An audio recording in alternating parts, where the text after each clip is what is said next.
इस वीडियो में हम एक मिसाल के ज़रिए देखेंगे कि खिसकाव, फासला और वेलोसिटी इनका आपस में क्या ताल्लुक है।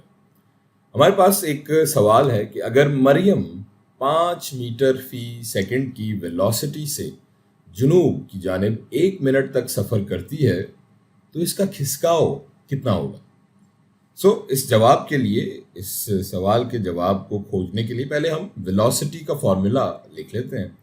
हम जानते हैं वेलोसिटी बराबर होती है v is equal to v पर अब ये एक छोटा सा तीर का निशान में बनाया क्योंकि एक वेक्टर है, is equal to s divided by t। जैसा कि हमने कहा कि तीर का निशान का मतलब है ये v पर जो है कि ये एक वेक्टर है और इसकी एक समत है। s हमारा हो जाएगा खिसकाव और ये t है हमारा कुल वक्त। अब चूंकि हमें खिसकाव मालूम करना है तो इस फॉर्मूले को हम जरा खिसकाव के हिसाब से तरतीब दे लेते हैं। ये t इधर यहाँ v के साथ अगर आ जाए तो s बराबर हो जाएगा v इंटू टी के। s is equal to v into t. अब यहाँ हम s यानी खिसकाव अपने डिस्प्लेसमेंट की वैल्यू मालूम कर सकते हैं। जो वैल्यूज हमें अपने सवाल में दी गई हैं वो यहाँ हम प्लग इन करते हैं। s बराबर हो जाएगा, ये v बराबर है 5 मीटर पर सेकेंड टूवर्ड्स साउथ, हम लिख लेते हैं, मल्टीप्लाइड बाय t बराबर है 1 मिनट के, 1 मिनट।